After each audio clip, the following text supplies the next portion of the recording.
Hello students, आज मैं आपके लिए लेकर आया हूँ किसी दिए गए पॉइंट और किसी दिए गए वेक्टर के पैरेलल एक लाइंस का इक्वेशन निकालेंगे जो किसी स्पेस में दिया गया हो।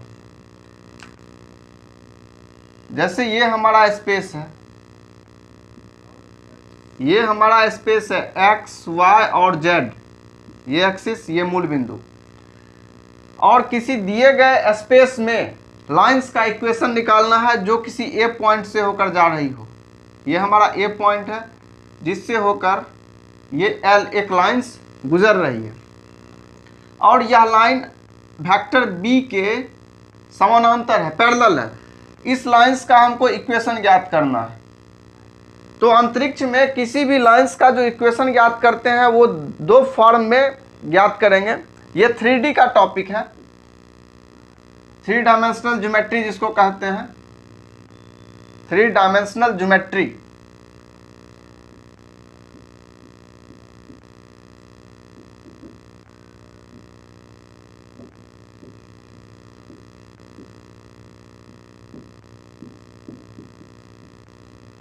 थ्री डी का टॉपिक है किसी दिए गए बिंदु ए, इसमें दो बिंदु दिया गया, दो चीज दिया गया है। पॉइंट ए दिया गया है, गिवन है, और साथ साथ ये लाइंस या वेक्टर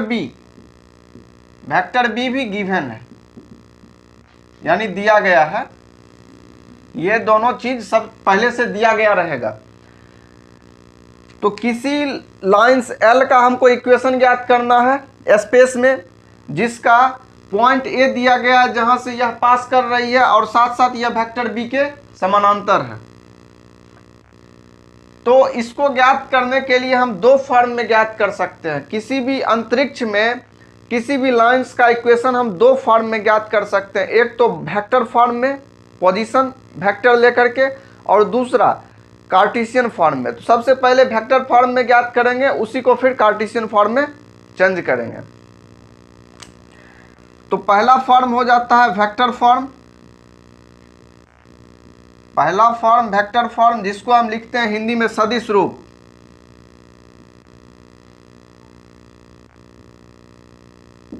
दूसरा होता है कार्टेशियन फॉर्म,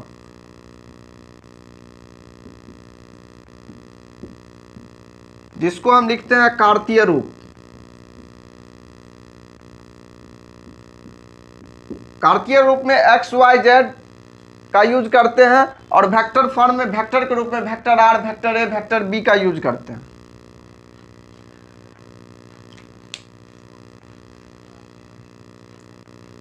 तो हम इस लाइन एल का इक्वेशन निकालेंगे। अब पहले वेक्टर फॉर्म में, फिर कार्टेशियन फॉर्म में।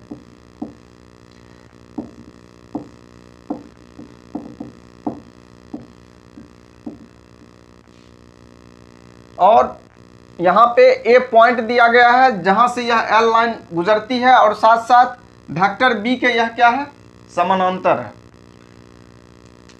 तो अगर हमारे पास वेक्टर ए, मान लेते हैं वेक्टर ए ये है, तो अगर हम 2 वेक्टर ए लेते हैं तो डायरेक्शन इसका यही रहेगा, बल्कि परिमाण इसका दोगुना हो जाएगा। अगर हम 3 वेक्टर ए लें तो डायरेक्शन यही, लेकिन यह इससे ए वाले से 3 गुनी हो जाएगी। परिमाण 2 गुना, 3 गुना, 4 गुना हो सकता है, लेकिन डायरेक्शन उसका वेक्टर ए का सेम ही रहेगा। तो अगर यहाँ पे हम यूज करेंगे इसी चीज का,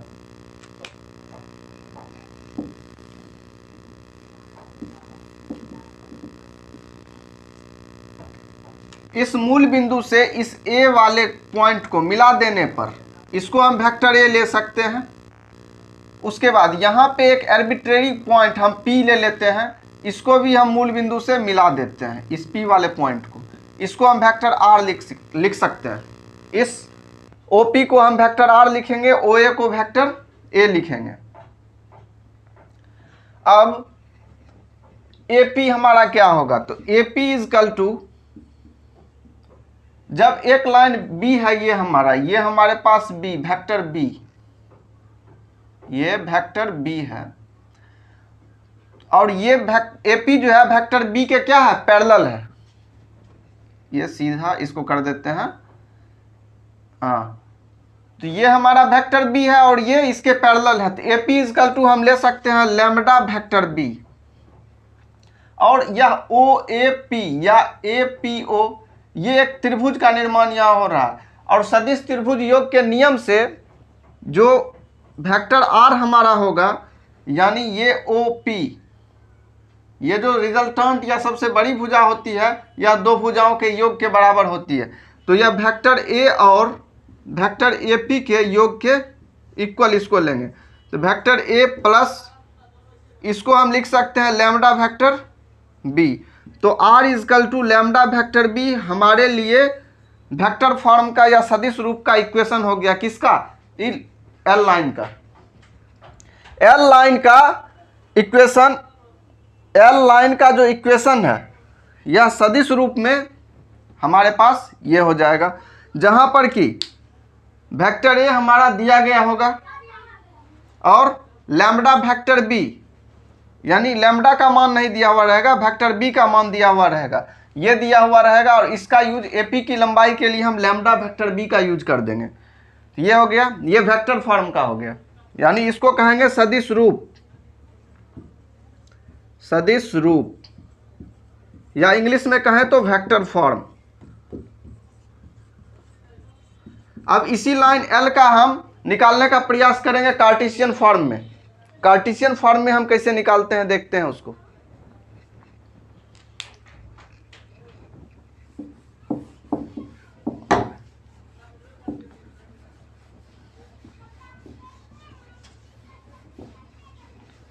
कार्टेशियन फॉर्म में निकालने के लिए यहाँ A पॉइंट दिया गया है, मान लीजिए इसके कोऑर्डिनेट हमको दिया गया है x1 y1 और z1, x1 y1 और z1, और इस P पॉइंट का मान लीजिए अपने मन से कि P पॉइंट का कोऑर्डिनेट दिया गया है x y z, और वेक्टर B के मान लीजिए कि वेक्टर B का जो डायरेक्शन कोसाइन है LMN है।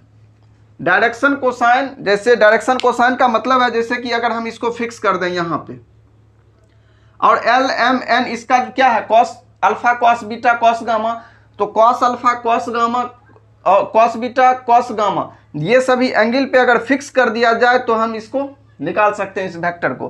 तो उसी तरह से इसको हम निकालेंगे यहाँ LI cap plus MJ cap plus NK cap अगर लिख दें तो वेक्टर B हमको प्राप्त हो जाएगा।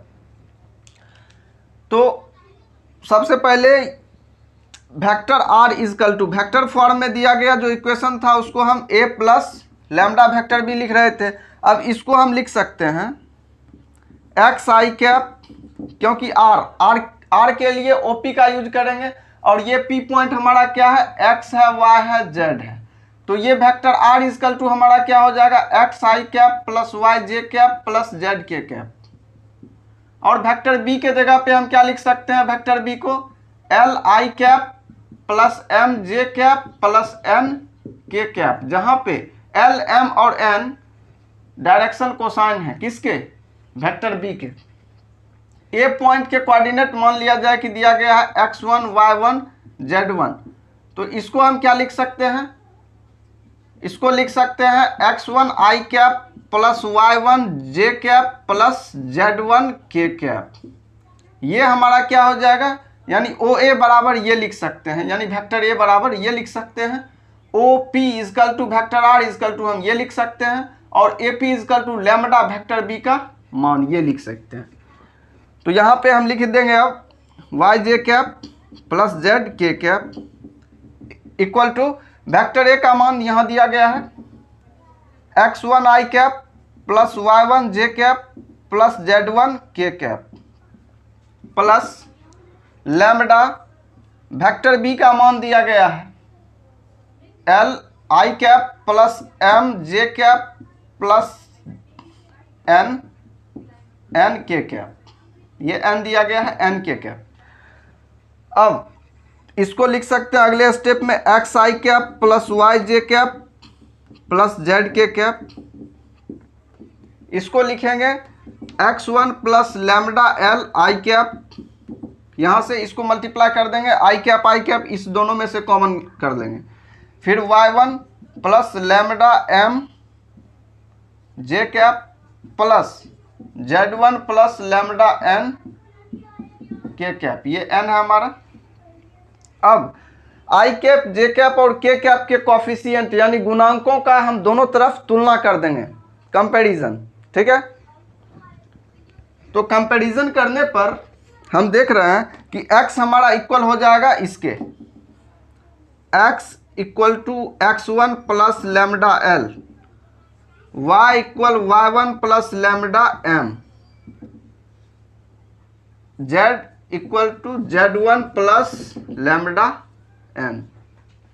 अब हर जगह से हम लैम्डा को निकालेंगे, इसको लिख सकते हैं x minus x1 is equal to lambda l, y minus y1 is equal to lambda m, z minus z1 is equal to lambda n। इसको ऊपर लिखेंगे, अब यहां पे लिखते हैं, नोट कीजिए।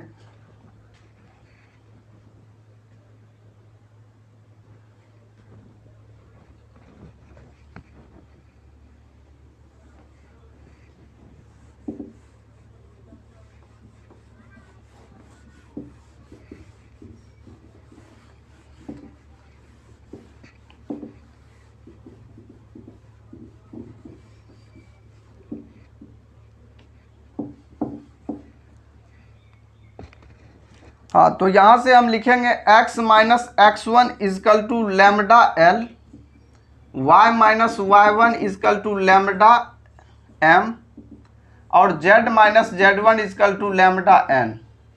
अब यहां से लैम्डा निकालें तो x minus x1 upon l, यहां से निकालें lambda is equal to y minus y1 upon m, यहां से निकालें तो lambda is equal to z minus z1 upon n। अब हर जगह से लैम्डा इक्वल है तो इसको हम लिख देंगे x minus x1 upon l, y minus y1 upon m is equal to z minus z1 upon n। ये कार्टेशियन फॉर्म या कार्तीय रूप का इक्वेशन हो गया, कार्तीय रूप का इक्वेशन हो गया। किसके लिए? जो लाइन हमारा ए पॉइंट से होके गुजर रही हो और साथ साथ वेक्टर बी के पैरेलल हो। तो इस एल का दो रूप में हम समीकरण लिख सकते हैं, एक तो वेक्टर फॉर्म में, दूसरा कार्टेशियन फॉर्म में। वेक्टर फॉर्म में हमारा जो इक्वेशन होता है उसको हम क्या लिखते हैं?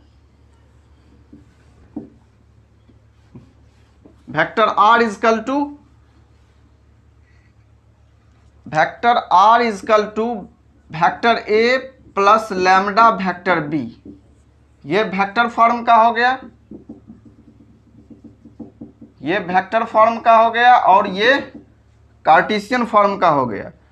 इसी लाइंस का इक्वेशन हम दो रूप में लिख सकते हैं। अब इसके आधार पर एक क्वेश्चन लेते हैं जिसको हम बनाने का प्रयास करते हैं।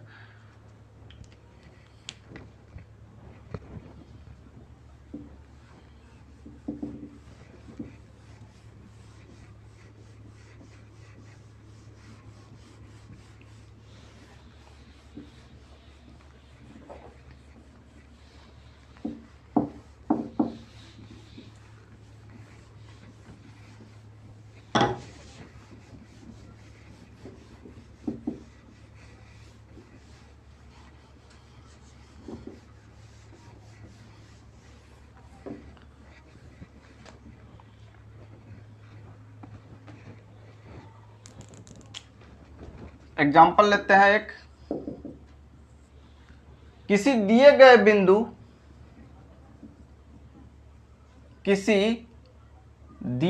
बिंदु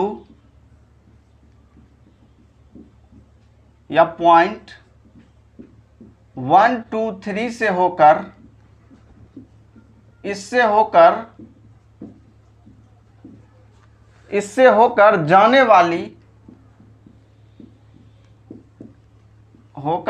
वाली तथा आई कैप प्लस जे कैप प्लस के कैप के समांतर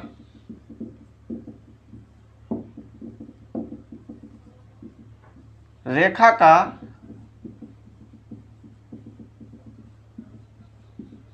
समीकरण ज्ञात करें।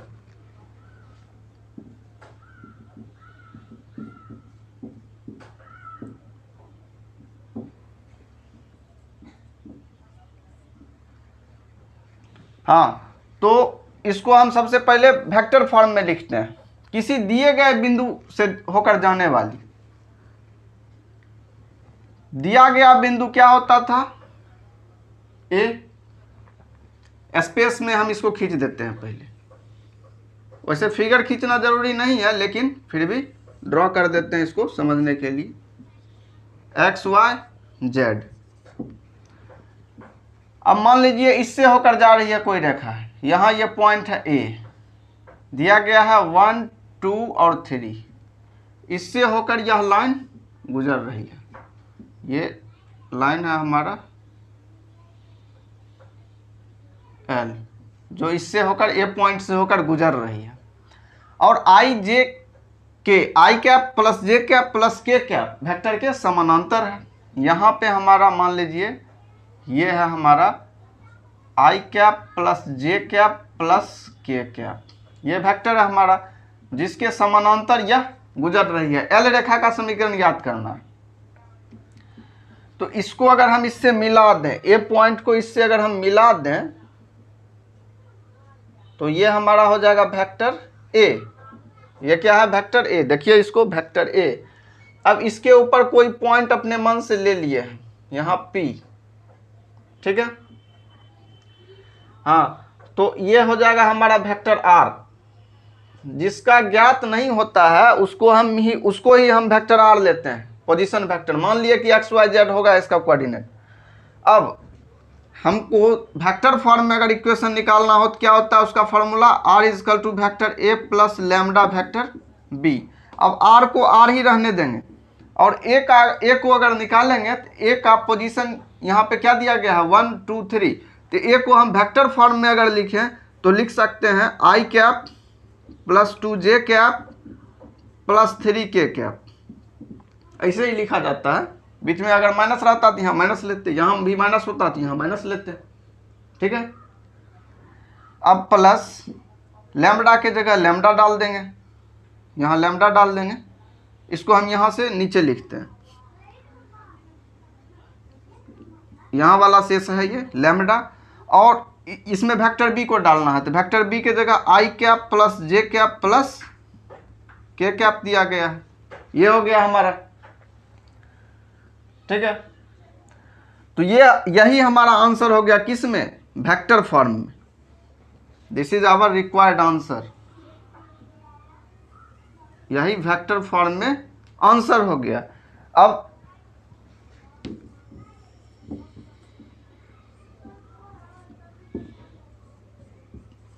वेक्टर फॉर्म, या इसी को हिंदी में लिखें तो सदिश रूप।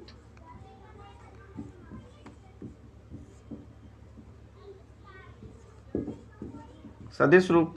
अब इसी को हम फिर कार्टेशियन फॉर्म में चेंज करते हैं। कार्टेशियन फॉर्म में चेंज करने के लिए कुछ नहीं, बस लैम्डा का मान हर जगह से निकाल देना है और सबको इक्वल कर देना है। वही हो जाएगा हमारा कार्टेशियन फॉर्म का आंसर।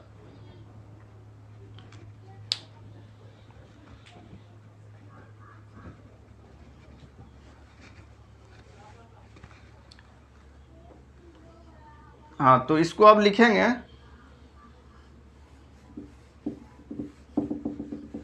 ऊपर लिख देते हैं यहाँ।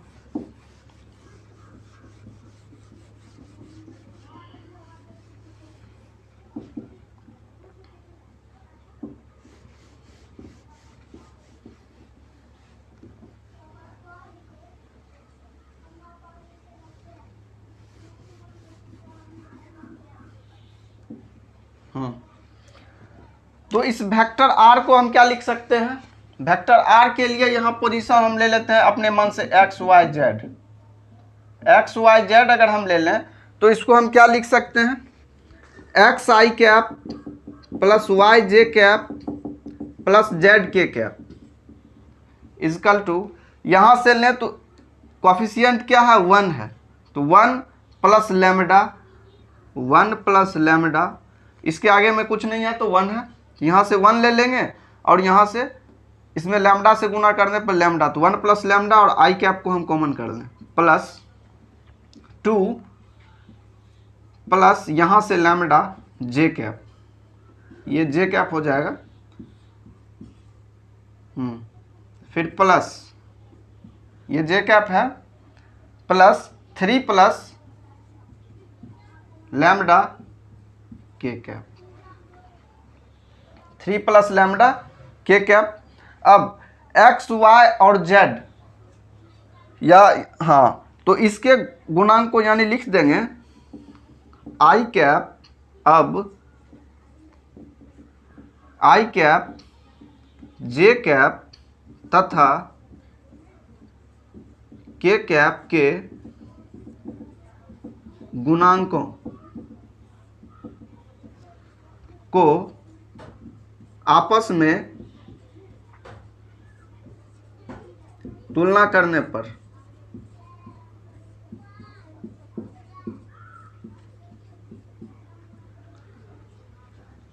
आई कैप जे कैप तथा के कैप के गुणांकों को आपस में तुलना करने पर कंपैरिजन करते हैं, तो x इक्वल किसके हो जाएगा, इसके, आई कैप और आई कैप को हटा दीजिए, तो x इक्वल टू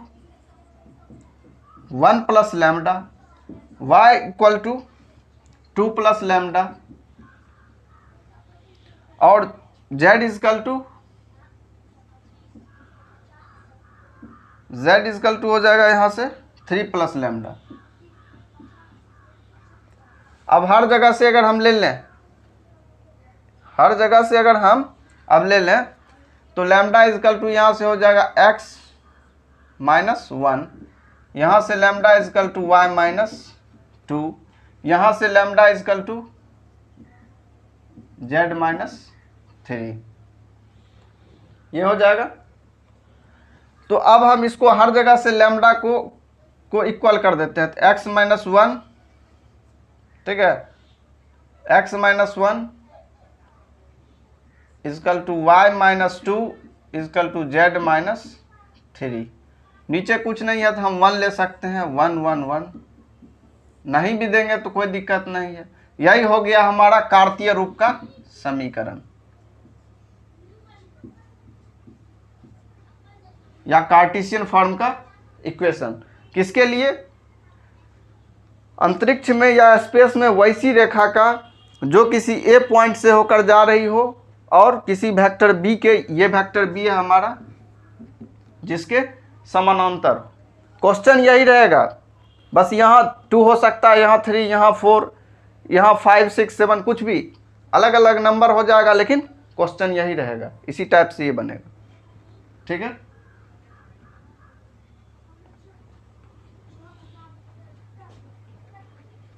अब इसके आधार पर एक प्रश्न देते हैं जिसको बनाना है और उसको कमेंट सेक्शन में आंसर उसका देना है।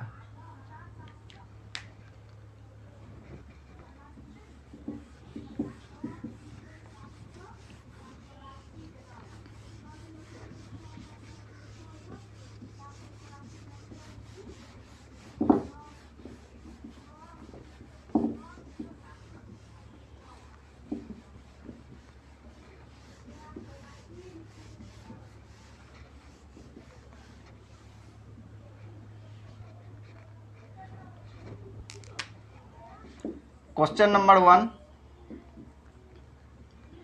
बिंदु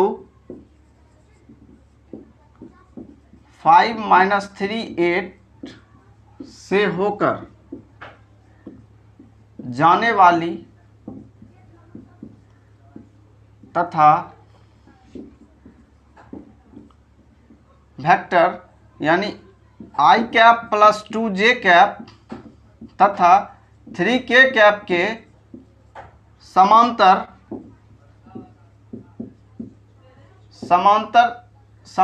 रेखा का वेक्टर फॉर्म या सदिश रूप में समीकरण निकालें।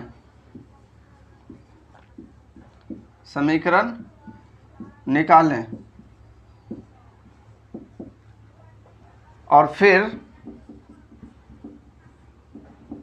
वेक्टर फॉर्म की सहायता से उसे कार्टेशियन फॉर्म यानी कार्तीय रूप में कन्वर्ट करें, यानी एक्स वाई जेड के फॉर्म में कन्वर्ट करें। ठीक है, तो बस दो ही फॉर्मूला का यूज करना है। Vector R is equal to vector A plus lambda vector B, और second X minus X one upon L, Y minus Y one upon M, Z minus Z one upon N. ये Cartesian form का हो गया और ये हमारा vector form का हो गया। बस इस दो का उपयोग करके हम स्पेस में वैसे लाइंस का इक्वेशन निकाल लेंगे जो किसी दिए हुए पॉइंट ए से जाती हो और साथ साथ वह वेक्टर बी के पैरेलल भी हो।